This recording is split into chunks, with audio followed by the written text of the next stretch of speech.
আল্লাহর আরশের ব্যাপারে আপনারা শুনেছেন না? আরশ হচ্ছে মহাবিশ্বের সবকিছুর উপরে এটার অবস্থান। আমরা খালি চোখে উপরে কি দেখি?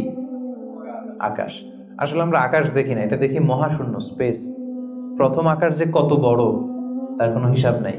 এই যে পৃথিবী থেকে সূর্য 13 লক্ষ গুণ বড়, পুরো পৃথিবীটাই তো আমাদের দেখার সুযোগ হয়নি।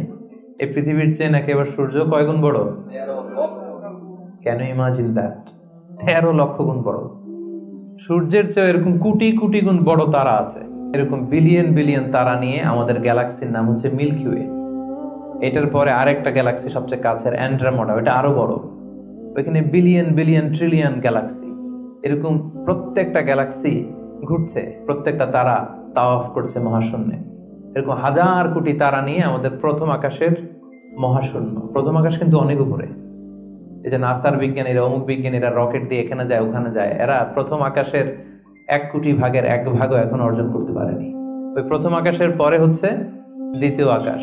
ওই দ্বিতীয় আকাশের তুলনায় প্রথম আকাশটা কত ছোট শুনেন। আপনার হাতের আংটি যদি আপনি বিশাল মাঠের মধ্যে ছেড়ে দেন, একটা মরুভূমির মধ্যে ফেলে দেন, পুরো মাঠের তুলনায় হাতের আংটি যত ছোট, আল্লাহর দ্বিতীয় আসমানের তুলনায় আল্লাহর প্রথম আসমানটা ঠিক তত ছোট।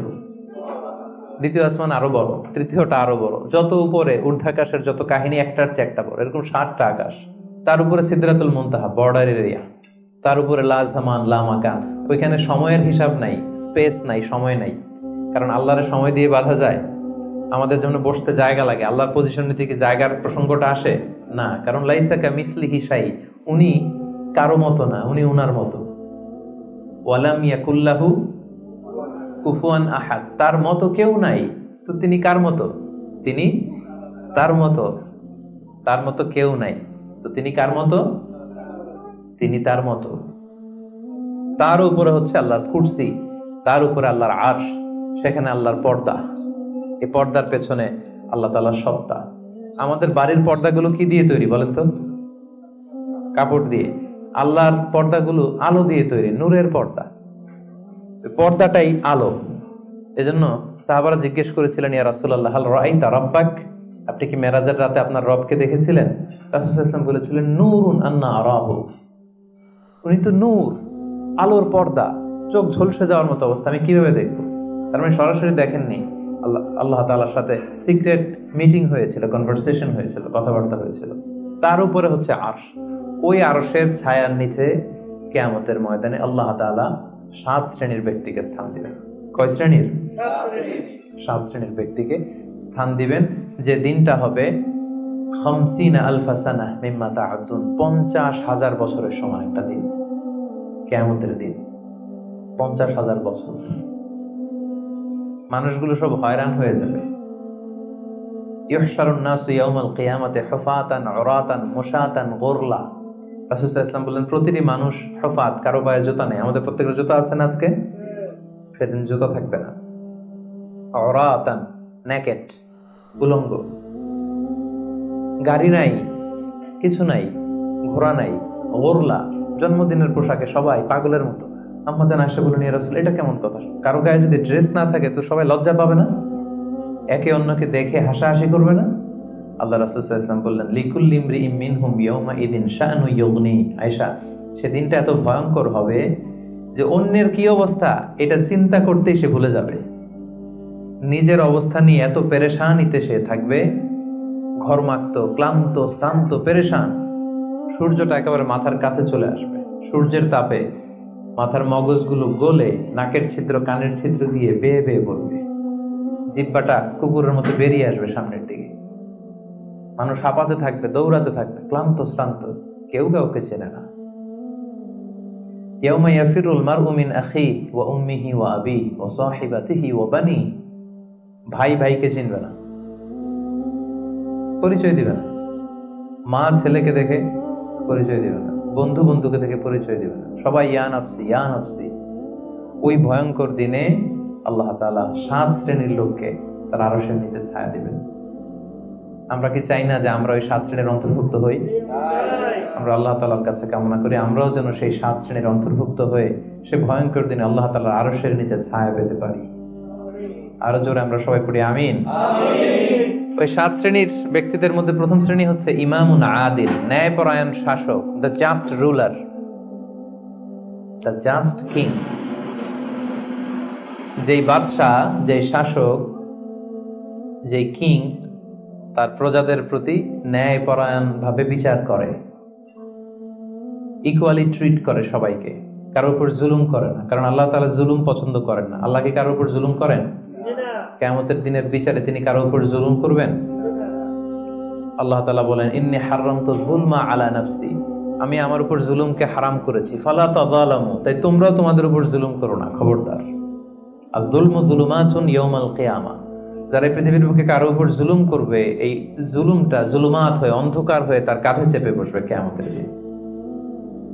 সো আল্লাহ তাআলা প্রথম 7 জনের মধ্যে সর্বপ্রথম যাকে আরশের নিচে ছায়া দিবেন তিনি হচ্ছেন ইমামুন আদিল, just king, the just ruler, ন্যায়পরায়ণ শাসক, যারা আদালতের সাথে কাজ করে। ইন্নাল্লাহা ইয়া'মুরুকুম বিল আদলি ওয়াল ইহসান, আল্লাহ তাআলা এই আদালতের ব্যাপারে, জাস্টিসের ব্যাপারে সবসময় তিনি আদেশ করেন।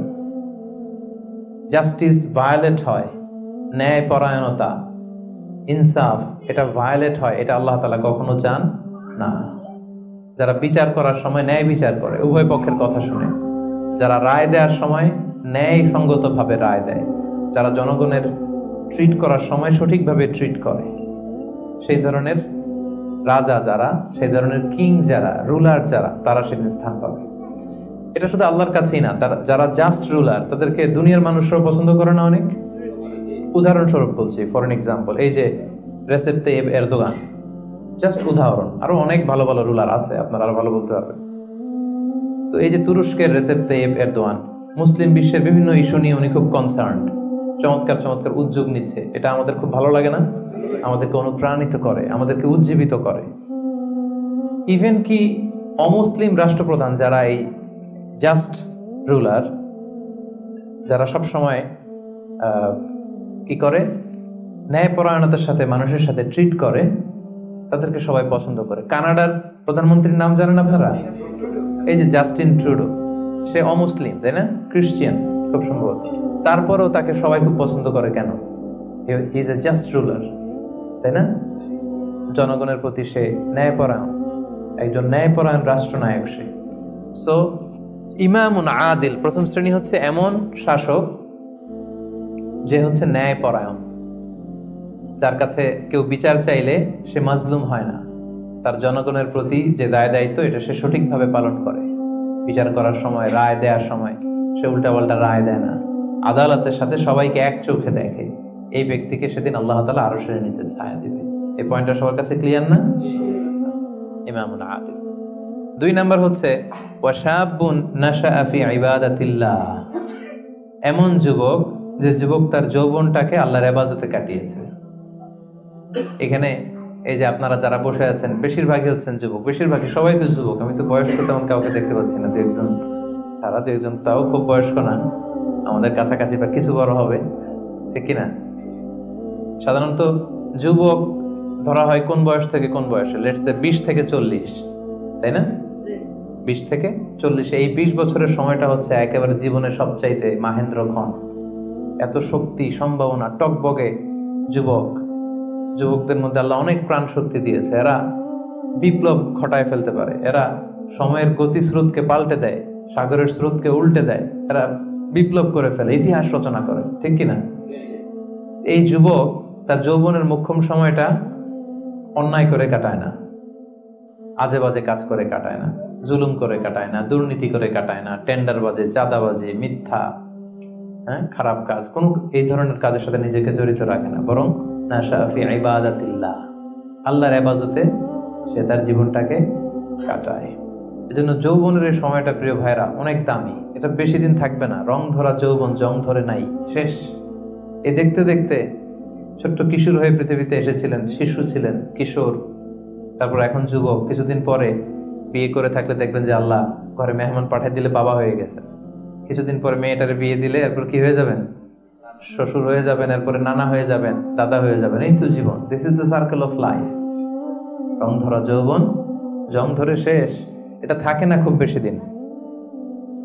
এজন্য এই যৌবনের এই সময়টাকে যারা আল্লাহর ইবাদতে তারা কাটিয়েছে, তাদেরকে আল্লাহ তাআলা আরশের নিচে ছায়া দিবেন। নাশা ফি ইবাদাতিল্লাহ। এবং যৌবনের ইবাদতকে আল্লাহ তাআলা খুব বেশি পছন্দ করে।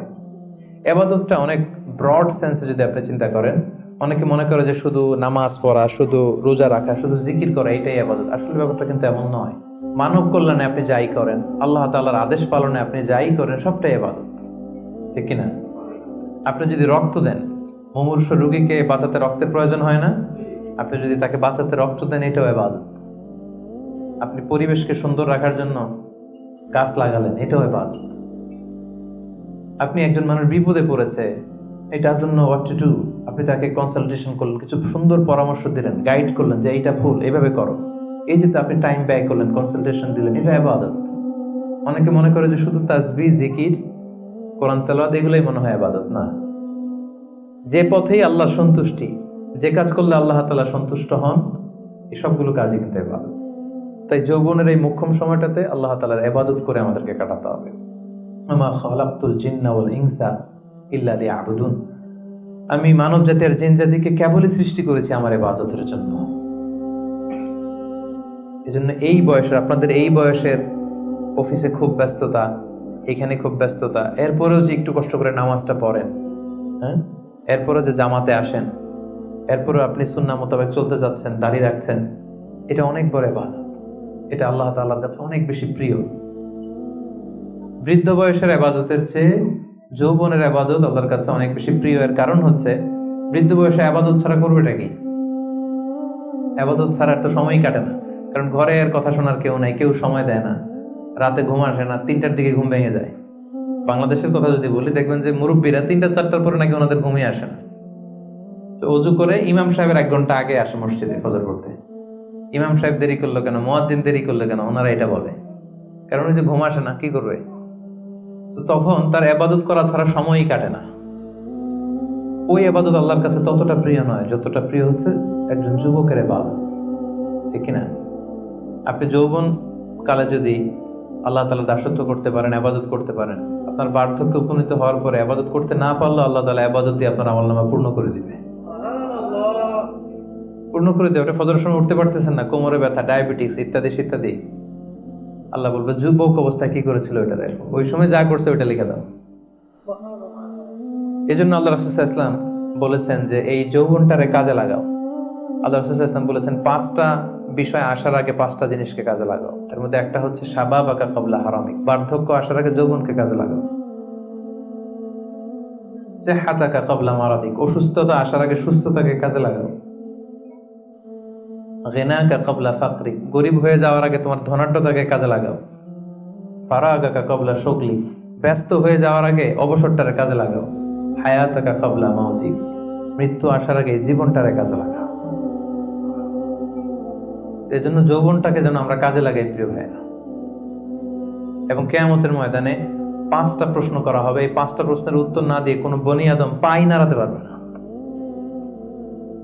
পা নাড়াতে পারবে না। এর মধ্যে প্রথম প্রশ্ন, আন হায়াতিহি ফিমা আফনা, তার জীবনটা সে কোন কাজে লাগিয়েছে। ও আন শাবাবিহি ফিমা আবলা, জীবনের মধ্যে যে যৌবন ছিল ওই সময় কি করছে? ওই সময় কি ইসলামের বিরুদ্ধে তার কাজ করেছে? হারাম কাজগুলোতে সময় ব্যয় করেছে? হারাম ব্যবসা করেছে? হারামের সাথে সম্পৃক্ত ছিল? ইসলাম বিরোধী গোষ্ঠীর সাথে সম্পৃক্ত ছিল? আপনাকে জিজ্ঞেস করা হবে যে এই যৌবনের সময়টা আপনি কি কাজে লাগিয়েছেন, নাকি ইসলামের পক্ষে ছিল, যা করেছে ইসলামের পক্ষে কাজে লেগেছে? সম্পদ কোত্থেকে উপার্জন করেছে, কোথায় ব্যয় করেছে, যতটুকু জেনেছে ততটুকু মেনেছে কিনা? এই 5টা প্রশ্নের উত্তর দেওয়ার আগে বনি আদম কিয়ামতের ময়দানে পাই নাড়াতে পারবে না। এজন্য দ্বিতীয় শ্রেণী হচ্ছে ওয়াশাবুন নাশাআ ফি ইবাদাতিল্লাহ, এমন যুবক যে তার যৌবনকে আল্লাহর ইবাদতে কাজে লাগিয়েছে। এজন্য যৌবনটাকে যেন আমরা কাজে লাগাই। মনে থাকবে সবার? সবাই কিন্তু আপনারা যুবক, এই সময়টা পাবো না, আমরা মিস করবো কিছুদিন পরে। এই যে কুচকুচে কালো দাড়ি, আপনার কি মনে হয় আজীবনে কালোই থাকবে? তাহলে আমাদের দাদার গুলা সাদা করলো কে? নানার গুলা সাদা করলো কে? ওই বয়সে যাওয়ার পরে এই কুচকুচে দাড়ি, কালো চুল, এগুলো কি হয়ে যাবে? সাদা হয়ে যাবে। এটাই জীবন। সো সময়টাকে যেন আমরা কাজে লাগাই। আমরা যেন অন টাইমে জামাতের সাথে সালাদগুলো যেন আদায় করি, কোনো হারাম কাজের সাথে যেন আমরা সম্পৃক্ত না হই। খুব হিসেব করে করে আমাদের এই যৌবনের চমৎকার সময়টা যেন আমরা কাজে লাগাই। মনে থাকবে তো ইনশাআল্লাহ?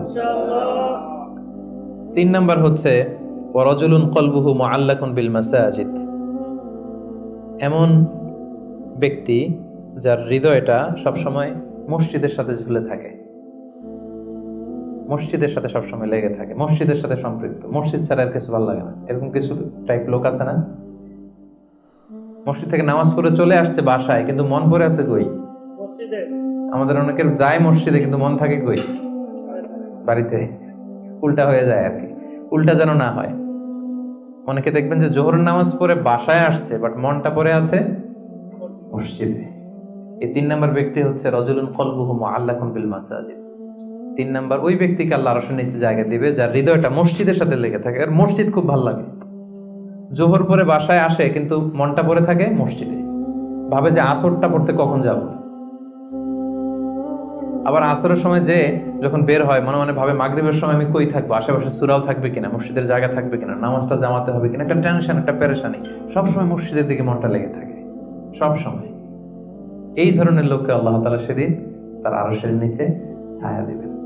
একটা হাদিস আল্লাহ রাসূল সাল্লাল্লাহু আলাইহি ওয়াসাল্লাম বলেছেন যে মান গাদা ইলাল মসজিদি আও রাহা আ'আদাল্লাহু লাহু নুজুলান ফিল জান্নাতি কুল্লামা গাদা আও রাহা। সকাল সন্ধ্যা যে ব্যক্তি সবসময় মসজিদে যায়, যতবার সে মসজিদে যাবে ততবার আল্লাহ তাআলা জান্নাতের মধ্যে তার জন্য স্পেশাল একটা অ্যাপার্টমেন্ট তৈরি করবেন, স্পেশাল একটা বাঙ্কুয়েট হল তৈরি করবেন। এই যে এরকম বাঙ্কুয়েট হল, যেখানে তার হসপিটালিটি, তাকে আপ্যায়নের জন্য ফেরেশতারা বসে থাকবে। আল্লাহু আকবার। এজন্য মসজিদের সাথে যেন আমরা আমাদের সম্পর্কটাকে গড়ে তুলি। যদিও এই কোভিডের কারণে মসজিদে যাওয়ার সুযোগ খুব একটা আমাদের হচ্ছে না। আমি জানি না আপনাদের এলাকাগুলোতে কি অবস্থা, যেতে পারেন না। আমি নিজেও অনেকদিন মসজিদে নামাজ পড়তে পারছি না। মাঝে মাঝে আমাদের ইউনিভার্সিটিতে যেতাম জুমার সালাতে, এখন সেটাও যাওয়া যায় না, সুযোগ নাই।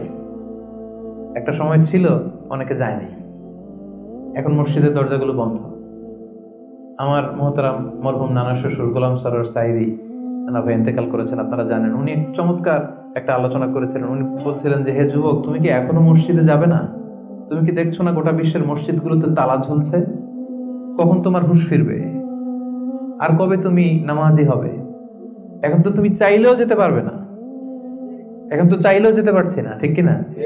একটা সময় যাই নাই, অনেকেই যায় নাই। এখন মন চাচ্ছে মসজিদে যে নামাজ পড়বো, তারপরও যাওয়ার সুযোগ নাই। এই যে মালয়েশিয়াতে প্রায় 1 বছর ধরে আমরা মসজিদে রেগুলারলি যেতে পারছি না। কিছুদিন অবস্থা ভালো হলে খুলে দেয়, তারপরে আবার লকডাউন, আবার এমসিও, মুভমেন্ট কন্ট্রোল অ্যাক্ট। চাইলেও কিন্তু আমরা যেতে পারবো না। এবং এই পরিস্থিতি থেকে আসলে উত্তরণ হবে কিনা আমাদের কোনো গ্যারান্টি আছে? নতুন আরেকটা করোনা ভাইরাসের ধরন পাওয়া গিয়েছে ইউকেতে, লকডাউন, সব ইন্টারন্যাশনাল ফ্লাইট ক্যান্সেল। ওইটা নাকি এই কোভিডের 10 গুণ বেশি শক্তিশালী। এটা যদি চারদিক থেকে হামলা করে, অ্যাটাক করে, আমরা যাবো কোথায়? একটা সময় মসজিদে আমরা যাই নাই, এখন চাইলেও যেতে পারছি না। যেন সম্মানিত ভাইয়েরা, আমরা আল্লাহ তাআলার কাছে দোয়া করি যে আমাদের এই কঠিন পরিস্থিতি থেকে আল্লাহ তাআলা আমাদেরকে উত্তরণ দিক, মসজিদগুলোকে আল্লাহ তাআলা খুলে দেওয়ার ব্যবস্থা করে দিক, আমরা যেন আবার আগের মতো মসজিদে যে আল্লাহ তাআলাকে সেজদা দিতে পারি। সো রাজুলুন কলবুহু মুআল্লাকুন বিল মাসাজিদ। 3 নাম্বার হচ্ছে এমন ব্যক্তি যার অন্তরটা সবসময় মসজিদের সাথে লেগে থাকে। দেখবেন অনেক লোক আছে মসজিদে গেলে ভালো ফিল করে, he feels good, he feels very comfortable. মসজিদে গেলে কেমন যেন একটা আরাম লাগে, শান্তি লাগে, প্রশান্তি অনুভব হয়, হয় না আপনাদের? মসজিদে গেলে অনেকের ঘুমও চলে আসে শান্তির চোটে। মসজিদে জুমার খুতবা দেওয়ার সময় ঘুম আসে না অনেকের? কারণ ওই সব গুনার বোঝা তো মসজিদের বাইরে ফেরেশতারা রেখে দিয়েছে। এবার হালকা হয়ে, পাতলা হয়ে, প্রশান্ত চিত্তে মসজিদে ঢুকলে প্রশান্তির ঘুম চলে আসে।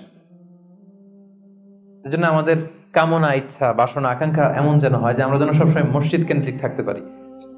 কাজী নজরুল খুব চমৎকার করে লিখেছেন, মসজিদেরই পাশে আমার, যাতে গড়ে বসে মুয়াজ্জিনের আজান শুনতে পাই। শুনেছেন না আপনারা? মসজিদেরই পাশে আমায় কবর দিও ভাই, যেন গড়ে হতেও মুয়াজ্জিনের আজান শুনতে পাই। আমার গোরের পাশে দিয়ে ভাই নামাজিরা যাবে, পবিত্র সেই পায়ের ধ্বনি এ বান্দা শুনতে পাবে গোরা যাব হতে গুনাহগার পাইবে রেহাই। বলেন সবাই, মসজিদেরই পাশে আমায় কবর দিও ভাই, যেন গোরে হতেও মুয়াজ্জিনের আযান শুনতে পাই।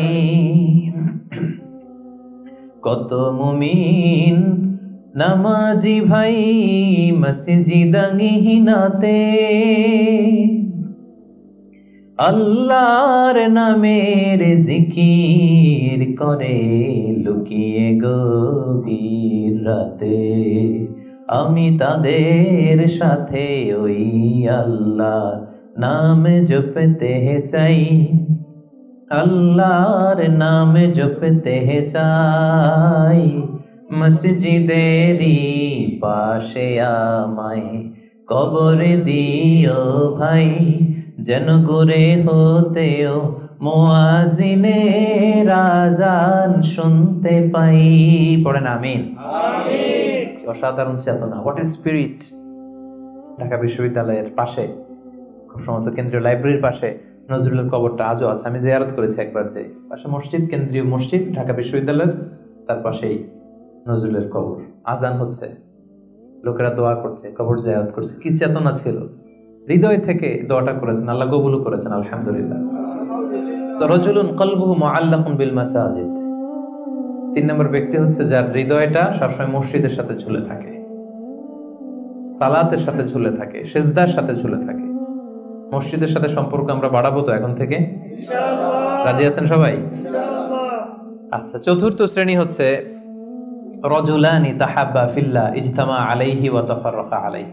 এমন 2 ব্যক্তি যারা একে অপরকে আল্লাহর জন্য ভালোবাসে, যারা একে অপরকে আল্লাহর জন্য ভালোবাসে। আল্লাহর জন্য ভালোবাসা, তারা যাই করে আল্লাহর জন্য করে। আমরা একে অপরের সাথে দেখা হলে বলি না, ভাই উহিব্বুকা ফিল্লাহ, আপনাকে আমি আল্লাহর জন্য ভালোবাসি, বলি না? এই যে আল্লাহর জন্য ভালোবাসা, একে অপরকে আল্লাহর জন্য যদি কেউ ভালোবাসে, এই 2 জন লোককে আল্লাহ তাআলা সেদিন আরশের নিচে ছায়া দেবে। হাদিসে কুদসিতে আল্লাহ তাআলা সেদিন বলবেন, আইনাল মুতাহাব্বুনা বিজালালি, আমার জন্য একে অপরকে ভালোবাসছি তারা কোথায়? কোথায় তোমরা যারা আমার জন্য একে অপরকে ভালোবাসছো, কোথায় তোমরা? আসো।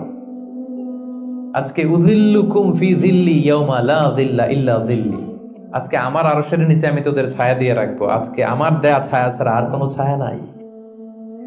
তাই আমরা একে অপরকে যারা আল্লাহর জন্য ভালোবাসবো, তাদেরকে আল্লাহ তাআলা সেদিন আরশের নিচে ছায়া দিবেন।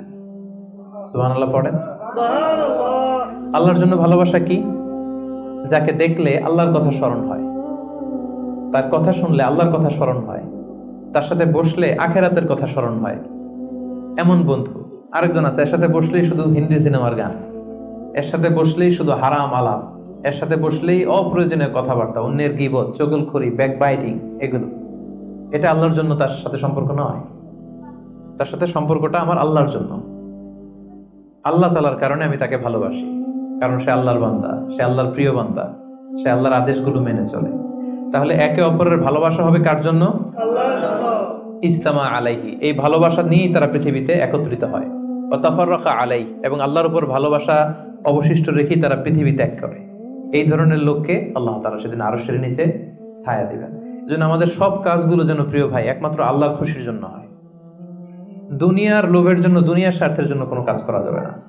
আপনি যদি দুনিয়ার স্বার্থের জন্য কোনো কাজ না করে শুধু আল্লাহর খুশির জন্য করেন, দুনিয়ার স্বার্থ এমনি উদ্ধার হয়ে যাবে, আই গ্যারান্টি। আপনি কয়েকদিন প্র্যাকটিস করে দেখেন যে যেটাই করব আমার আল্লাহ এই কাজে সন্তুষ্ট কিনা, এটা আপনি দেখে করেন, দেখবেন দুনিয়ার সবকিছু আপনার হাতের মুঠোয় চলে আসবে। গোটা দুনিয়াটা আপনার হাতের মুঠোয় আসবে যদি আল্লাহকে আপনি এইখানে স্থান দেন। আর দুনিয়াটার এইখানে স্থান দিলে গোটা দুনিয়া আপনাকে অপমান করে ছাড়বে, ঠিক কিনা? এজন্য আমাদের ভালোবাসা যেন হয় শুধু কার জন্য? আল্লাহ। রাসূল সাল্লাল্লাহু আলাইহি ওয়াসাল্লামকে আল্লাহ তাআলা আদেশ করেছেন, হে নবী আপনি বলে দেন, কুল ইন্না সলাতি ওয়া নুসুকি ওয়া মাহইয়ায়া ওয়া মামাতি লিল্লাহি রাব্বিল আলামিন। হে নবী আপনি বলে দিন, আমার সালাত, আমার যাকাত, আমার রোজা, আমার হজ সবকিছু একজনের জন্য, তিনি কে? আল্লাহ। তাই আমাদের একে অপরের ভালোবাসাটা কার জন্য? আল্লাহর জন্য। আমি আপনাদেরকে আল্লাহর জন্য ভালোবাসি। এই যে আপনারাও আমাকে আল্লাহর জন্য ভালোবাসেন, তাহলে আমরা কিন্তু ওই 7 শ্রেণীর ক্যাটাগরির মধ্যে পড়ে গেছি। আলহামদুলিল্লাহ করবেন না? তাহলে একে অপরকে কার জন্য ভালোবাসবেন? দুনিয়ার স্বার্থে? No, never. একজনের খুশির জন্য। তিনি কে? একে অপরকে যখন ইমানি ভাইকে, দিনী ভাইকে যখন কেউ আল্লাহ তাআলার জন্য ভালোবাসে, এই ব্যক্তিদেরকে আল্লাহ তাআলা সেদিন তার আরশের নিচে ছায়া দিবেন। তাহলে কয়টা গেল 7টার মধ্যে থেকে? কয়টা মনে আছে তো? আর কয়েক মিনিট বলি না? আচ্ছা, 5 নাম্বার হচ্ছে ওয়ারাজুলুন দাআতহু ইমরাআতুন যাতু মানসিবিন ওয়া জামাল। এমন লোক, দাআতহু ইমরাআতুন যাতু মানসিবিন ওয়া জামাল, এমন ব্যক্তি যাকে কোনো সম্ভ্রান্ত, ডিগনিফাইড এন্ড প্রেস্টিজিয়াস ফ্যামিলির খুব দেখতে সুন্দর, গর্জিয়াস, বিউটিফুল কোনো লেডি তাকে পাপ কাজের জন্য আহ্বান করলো, বিবাহ বহির্ভূত সম্পর্কের জন্য, দৈহিক সম্পর্কের জন্য আহ্বান করলো, এবং সে চাইলেই এই অশ্লীল কাজে, এই ব্যভিচারে, এই পাপ কাজে জড়িত হয়ে যেতে পারত, কিন্তু সে সেটা করেনি, সুযোগ পেয়েও এই কাজ করেনি, বরং সে সাহসিকতার সাথে বলেছে ইন্নী আখাফুল্লাহ, আমার পক্ষে এই প্রপোজাল, এই প্রস্তাব মেনে নেওয়া সম্ভব নয়, কারণ আমি একজনকে ভয় করি। তিনি কে? যাদের হৃদয়ে আল্লাহর ভয় আছে তাদের দ্বারা এই পাপ কাজ করা সম্ভব? সম্ভব না। ইন্নী আখাফুল্লাহ, আমি আল্লাহ তাআলাকে ভয় করি। জুলাইখা যখন ইউসুফ আলাইহিস সালামের প্রেমে মত্ত হয়ে, পাগল হয়ে নিজেকে প্রেজেন্ট করেছিল যে ইউসুফ, আমি তোমার প্রেমে পাগল, পৃথিবীর কেউ টের পাবে না, 7টা তালা মেরেছে দরজায়, এই রাজপ্রাসাদের সিক্রেট রুম, আসো আমরা একে অপরের সাথে এই কাজে লিপ্ত হই।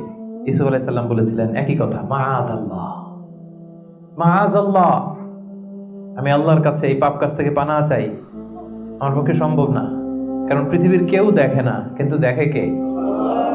আপনি দরজা বন্ধ করে, লাইট বন্ধ করে, সুইচ বন্ধ করে দিয়ে, পর্দা লাগাই দিয়ে আপনি পাপ করছেন, কেউ দেখে নাই পৃথিবীর, পুলিশ দেখে নাই, সিসি ক্যামেরা অফ করা, কেউ দেখে নাই, কিন্তু একজন দেখে। তিনি কে?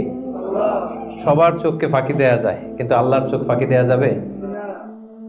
এজন্য প্রিয় ভাইয়েরা, একজন মুমিন বান্দার জীবনে তার চরিত্রটা সবচাইতে দামি। এই যে এখানে আপনারা সবাই যুবক, এটা আমাদের ওয়াজ, আমাদের জন্য রেলেভেন্ট। এজন্য ইংরেজিতে বলা হয় when money is lost something is lost, যখন টাকা নষ্ট হয়, টাকা হারায়, এটা সামথিং, হাতের ময়লা আবার আসবে। when health is lost something is lost, যখন স্বাস্থ্য নষ্ট হয়, এটা কিছু একটা জিনিস নষ্ট হয়, কিন্তু when character is lost everything is lost, যখন চরিত্র শেষ, ওর কিচ্ছু নাই, ওর সব শেষ, ঠিক কি না? এজন্য প্রিয় ভাইয়েরা, আমাদের চরিত্রটাকে হেফাজত করতে হবে। এটা হচ্ছে খুবই রেলেভেন্ট ওয়াজ আমাদের জন্য। শয়তানের হাতছানি, চাকচিক্যময় হাতছানি আমাদেরকে পাপের পথে নিয়ে যেতে পারে, কিন্তু খবরদার, ইউসুফ আলাইহিস সালামের সেই শিক্ষা যেন আমরা ধারণ করি। আমরা যেন বলি মাআযাল্লাহ, ইন্নী আখাফুল্লাহ, আমি আল্লাহ তাআলাকে ভয় করি। আমি কাকে ভয় করি? আল্লাহ তাআলাকে। আল্লাহ ইজ ওয়াচিং মি, আল্লাহ আমাকে দেখছেন, পৃথিবীর কেউ দেখে না, কিন্তু দেখে কে? আল্লাহ তাআলা, তিনি দেখেন। যেন আল্লাহ তাআলা বিশ্বাসীদেরকে বলেছেন কুল্লিল মুমিনিনা ইয়াগুদ্দু মিন আবসারিহিম, হে নবী, বিশ্বাসীদের বলুন তারা যেন তাদের চোখকে নামায়। Lower your eyesight, lower your gauge, নিজের চোখের লাগাম টেনে ধরতে হবে। ওয়াহফাযু ফুরুজাহুম, এবং নিজের প্রাইভেট, নিজের লজ্জাস্থানের হেফাজত করতে হবে। আল্লাহ রাসূল সাল্লাল্লাহু আলাইহি ওয়াসাল্লাম বলেছেন মাইয়াদমান লি মা বাইনা লিহিয়াইহি ওয়া মা বাইনা রিজলাইহি আদমান লাহুল জান্নাহ। একটু খেয়াল করে শুনেন, আল্লাহ রাসূল বলেছেন আমার যে উম্মত আমাকে 2টা অঙ্গের গ্যারান্টি দিবে যে এই 2 অঙ্গ দিয়ে সে কোনো পাপ করবে না, তাহলে ওই উম্মতকে আমি জান্নাতের গ্যারান্টি দিয়ে দিলাম। অঙ্গ 2টা কি? এক হচ্ছে 2 চোয়ালের মাঝখানে যে অঙ্গটা থাকে, মানে জিহ্বা, আরেক হচ্ছে 2 পায়ের মাঝখানে যেটা থাকে, প্রাইভেট, মানুষের লজ্জাস্থান। এই 2টা অঙ্গের গুনাহ করবে না বলে যদি কোনো উম্মত আমার গ্যারান্টি দেয়, আমি আমার ওই উম্মতকে জান্নাতের গ্যারান্টি দিব। এজন্য চক্ষুকে হেফাজত করতে হবে, নজরকে হেফাজত করতে হবে। বিশ্বাসীদের বৈশিষ্ট্য হচ্ছে ওয়াল্লাযীনা হুম লিফুরুজিহিম হাফিজুন, বিশ্বাসীরা তাদের প্রাইভেট লজ্জাস্থানের হেফাজত করে। তারা বিয়ে ছাড়া অন্য কোনো ভাবে যৌন সম্পর্কে জড়ায় না, তারা একটা বৈধ যৌন সম্পর্কে, হালাল যৌন সম্পর্কে তারা জড়ায়। বিয়ে ছাড়া কোনো যৌন সম্পর্ক ইসলাম আমাদের জন্য হালাল করে নাই। এজন্য যুবকদেরকে বিষ্ণু ইসলাম বলেছেন ইয়া মা'আশারাশ শাবাব মান ইসতাতাআ মিনকুমুল বাআতা ফালিয়াতাযাওয়াজ, যাদের সক্ষমতা আছে আর্থিক এবং শারীরিক, ফালিয়াতাযাওয়াজ, বিয়ে করো। ফাইন্নাহু আগাদ্দু লিল বাসার, বিয়ে করলে চোখ নিম্নগামী হয়। ওয়া আহসানু লিল ফারাজ, লজ্জাস্থান হেফাজতে থাকে। ওয়া মান লাম ইয়াস্তাতি, যার সক্ষমতা নাই বিয়ে করার, ফা আলাইহি বিসসাওম, সে রোজা রাখো। সে কি করো? রোজা রাখো। ফাইন্নাহু লাহু বিজা, কারণ এই রোজার মাধ্যমে তাকে পাপ কাজ থেকে আল্লাহ তাআলা বাঁচাবেন। সুবহানাল্লাহ। এখানে বিয়ে করছেন না সবাই? সবাই বিবাহিত? আচ্ছা, আলহামদুলিল্লাহ। আল্লাহ তাআলা খুব দ্রুত যারা বিয়ে করে নাই তাদেরকেও বিয়ের ব্যবস্থা করে দেয়। বিয়েটা কিন্তু ভাই অনেক বরকতের। বিয়েটা কি অনেক বরকতের। হালাল পন্থায় আল্লাহর দেয়া যৌবনকে উপভোগ করুন। মুমিনের সম্পর্ক হয় শুধু হালালের সাথে, হারামের সাথে মুমিনের কোনো সম্পর্ক আছে?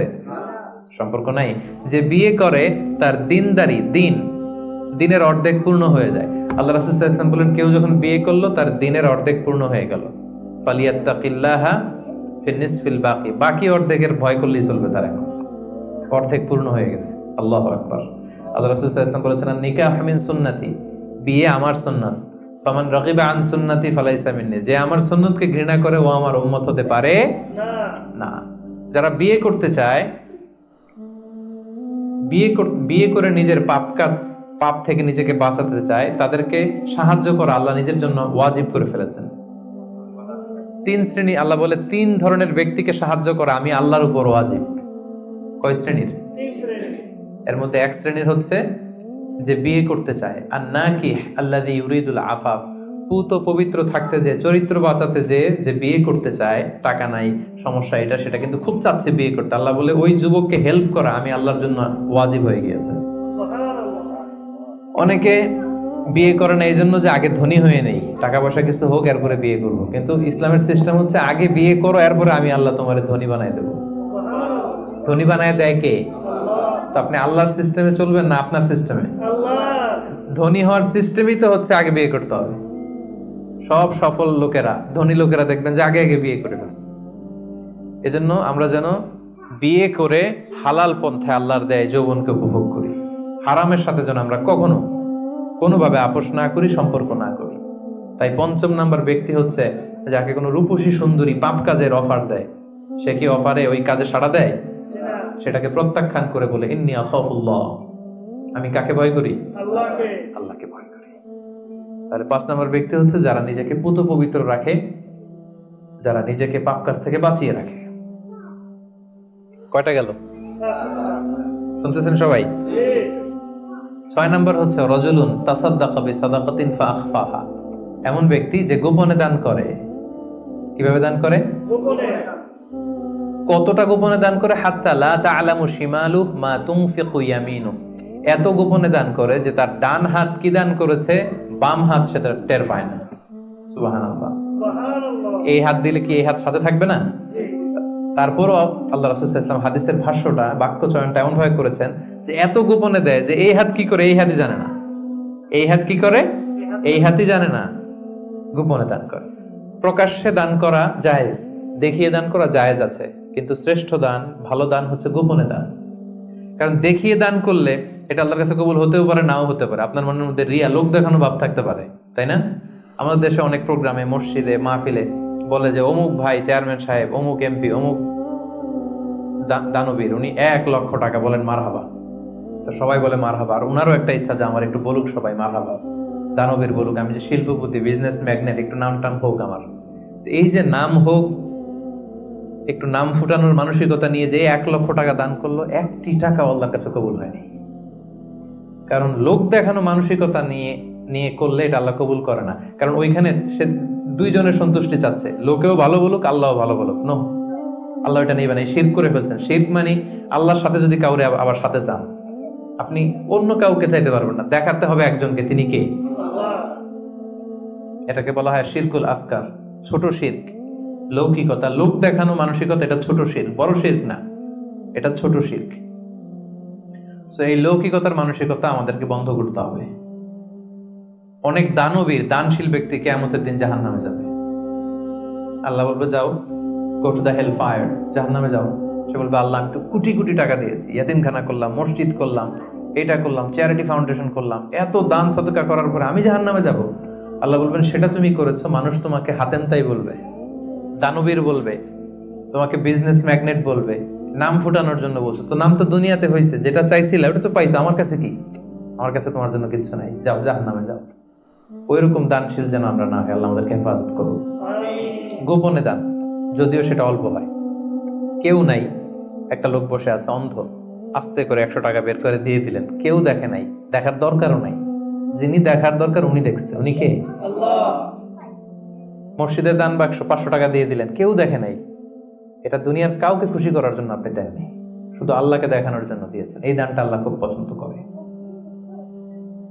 সাদাকাতুস সির তুতফিউ গাদাবার রব, গোপন দান আল্লাহর রাগকে প্রশমিত করে, আল্লাহর রাগকে কমিয়ে দেয়। গোপন দান, জন্য এই গোপন দানটা খুবই জরুরি।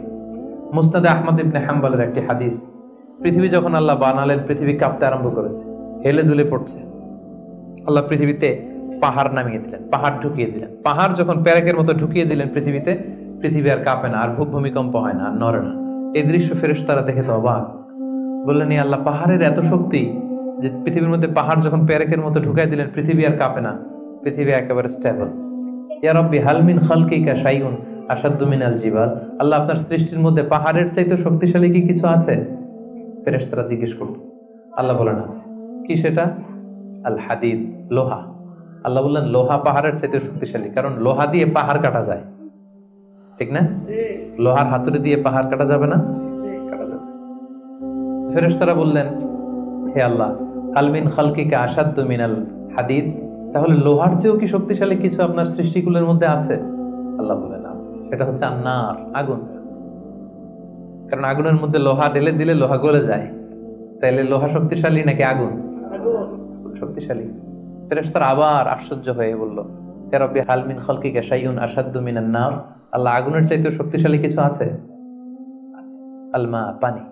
আল্লাহ বললেন পানি আরো শক্তিশালী, কারণ আগুন দাউ দাউ করে জ্বলে, ওখানে পানি দিলে কি হয়? আগুন থপ করে নিভে যায়। ফেরেশতারা আবার অবাক হচ্ছে, বললেন ইয়া রাব্বি হাল মিন খালকিকা শাইউন আশাদ্দু আলাল মা, পানির চাইতে শক্তিশালী কি কিছু আছে আপনার সৃষ্টির মধ্যে? আল্লাহ বললেন আছে। আর রিহ, বাতাস, কারণ বাতাসের ধাক্কায় পানি একদিক থেকে আরেক জায়গায় যায়। জলের মধ্যে যখন বাতাসের উচ্ছ্বাস হয়, জলোচ্ছ্বাস তৈরি হয়, তাহলে বাতাস আরো শক্তিশালী। ফেরেশতারা বললেন ইয়া রাব্বি হাল মিন খালকিকা আশাদ্দু মিনার রিহ, আল্লাহ বাতাসের চাইতেও কি কোনো শক্তিশালী কিছু এই মহাবিশ্বে আছে? আল্লাহ বললেন আছে। সেটা কে? বনি আদম। এমন বনি আদম যে গোপনে দান করে, এমন বনি আদম যে সিক্রেটলি চ্যারিটি করে, মানুষকে দেখাতে যায়। আস্তে করে 2 টাকা, আস্তে করে 10 টাকা, আস্তে করে 50 টাকা, আস্তে করে 1 লক্ষ টাকার চেক পাঠায় দিল একটা এতিমখানায়, কেউ দেখে নাই, দেখাইতেও চায় না উনি। এই লোকটা ওই বাতাসের চাইতে বেশি শক্তিশালী। আল্লাহু আকবার। তাহলে গোপন দান আল্লাহর কাছে এত প্রিয়। যারা গোপনে দান করে তাদেরকে আল্লাহ তাআলা সেদিন আরশের নিচে ছায়া দিবেন। সুবহানাল্লাহ। এজন্য প্রিয় ভাইরা, আমাদের প্রত্যেকের কিছু গোপন আমলের দরকার আছে। গোপন, এটা কাউরে দেখানোর দরকার নেই। সবকিছু মানুষকে দেখাতে হয় না, সবকিছু ছবি তুলে ফেসবুকে দিতে হয় না। কিছু পার্সোনাল জিনিস থাকা লাগে, পার্সোনাল একটা area, personal space, personal life, personal charity, personal good deeds, এটা লাগবে আপনার। এটা আল্লাহ তাআলা বেশি পছন্দ করেন। হাল্লাকা সিররুন ইনদাল্লাহ বাইনাকা আনতা ওয়া বাইনাল্লাহ, এমন কোন গোপন জিনিস তোমার আর তোমার রবের মাঝে আছে যেটা তোমার রব ছাড়া কেউ জানে না? হাল্লাকা সিররুন ইনদাল্লাহ বাইনাকা আনতা ওয়া বাইনাল্লাহ, হাল্লাকা সাদাকাতুন তাখফা লা ইয়ালামুহা ইল্লাল্লাহ, হাল্লাকা সিররুন ইনদাল্লাহ বাইনাকা আনতা ওয়া বাইনাল্লাহ, হাল্লাকা সাদাকাতুন তাখফা লা ইয়ালামুহা ইল্লাল্লাহ। সুবহানাল্লাহ। তোমার আর তোমার রবের মাঝে এরকম গোপন কোনো ডিলিংস আছে যেটা কেউ জানে না? জীবনে কখনো গোপন দান করছো যেটা কেউ দেখেনি? ওইটাই কাজে লাগবে। এজন্য 6ষ্ঠ শ্রেণী হচ্ছে ওই ব্যক্তি যে গোপনে দান করে, সিক্রেট চ্যারিটি করে। গোপনে দান করতে রাজি আছেন তো সবাই? নট নেসেসারি যে খুব বিগ অ্যামাউন্ট লাগবে। 1 রিঙ্গিত, কয় রিঙ্গিত? ওইটারে আল্লাহ পেলে পুষে উহুদ পাহাড়ের সমান উঁচু করে আপনার আমল নামায় ঢুকাই দিবে। কটা গেল? 7 নাম্বার হচ্ছে রাজুলুন যাকারাল্লাহ খালিয়ান ফাফাদাত আইনা, যে ব্যক্তি গোপনে আল্লাহর জিকির করে, আল্লাহকে স্মরণ করে আর চোখের পানি ছাড়ে। কি ছাড়ে? চোখের পানি ছাড়া। আমাদের তো চোখের পানি নামে না।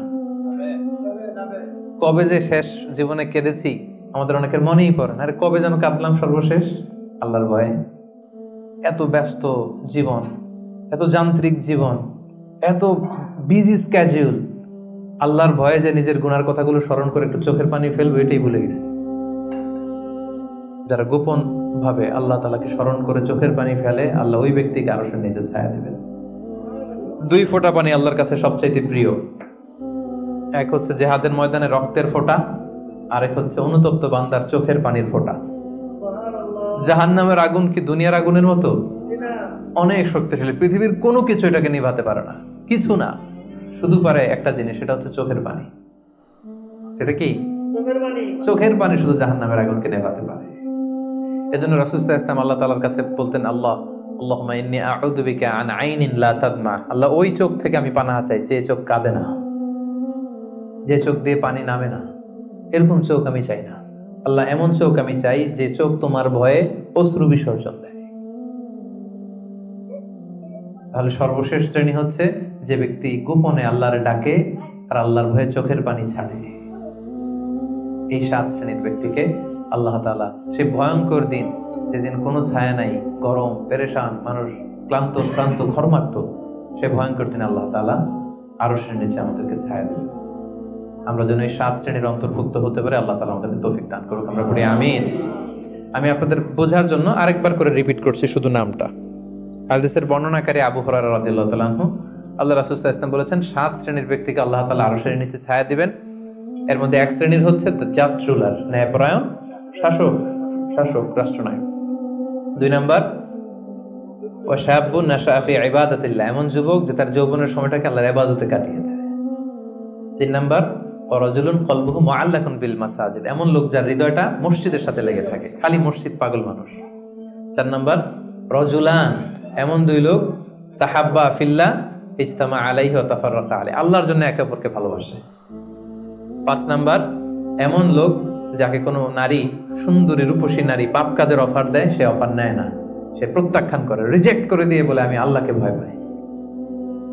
6 নাম্বার যে গোপনে দান করে, সিক্রেট চ্যারিটি করে, লোক দেখানো দান নয়।